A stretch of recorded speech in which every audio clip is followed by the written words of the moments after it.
রাজধানীর পল্লবীতে ৮ বছরের শিশু রামিসা হত্যা মামলায় প্রধান আসামি সোহেল রানা ও তার স্ত্রীর বিরুদ্ধে আনুষ্ঠানিক বিচার শুরুর আদেশ দিয়েছেন আদালত। কাল থেকেই শুরু হবে সাক্ষ্য গ্রহণ। মামলার কার্যক্রম প্রতিদিন পরিচালনার আবেদন বিশেষ পাবলিক প্রসিকিউটরের। জিএম মাহমুদের রিপোর্ট। গেল ১৯ মে রাজধানীর পল্লবীর একটি ফ্ল্যাট থেকে দ্বিতীয় শ্রেণীর ছাত্রী রামিসার গলা থেকে বিচ্ছিন্ন মরদেহ উদ্ধার করে পুলিশ। এ ঘটনায় ওই ফ্ল্যাট থেকে স্বপ্না খাতুন নামে এক নারী এবং নারায়ণগঞ্জ থেকে প্রধান অভিযুক্ত সোহেল রানাকে আটক করা হয়। মামলা হয় পল্লবী থানায়।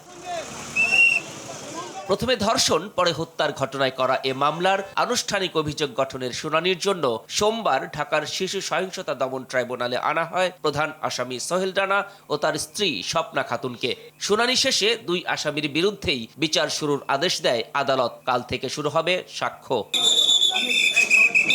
এ সময় আসামিদের সর্বোচ্চ সাজা প্রত্যাশা করেন বিশেষ পাবলিক প্রসিকিউটর। আবেদন জানান প্রতিদিনই মামলার বিচারিক কার্যক্রম পরিচালনার। ৯-এর ২ ধারায় সাজা হলো মৃত্যুদণ্ড অথবা সশ্রম যাবজ্জীবন কারাদণ্ড এবং একই সাথে ৩০ ধারাতেও তাই। তবে অভিযোগ অস্বীকার করে ন্যায় বিচার প্রত্যাশা করেন আসামি পক্ষের রাষ্ট্রনিযুক্ত আইনজীবী। আমরা আমাদের আসামি পক্ষে যে সকল যুক্তি উপস্থাপন করা দরকার আমরা চেষ্টা করব ন্যায় বিচারটা নিশ্চিত হোক। এদিকে আসামিদের সর্বোচ্চ শাস্তির দাবি জানান আদালতে উপস্থিত সাধারণ মানুষ। তারেক জিয়ার কাছে একটাই আবেদন, যেন তার ফাঁসি দেওয়া হয়।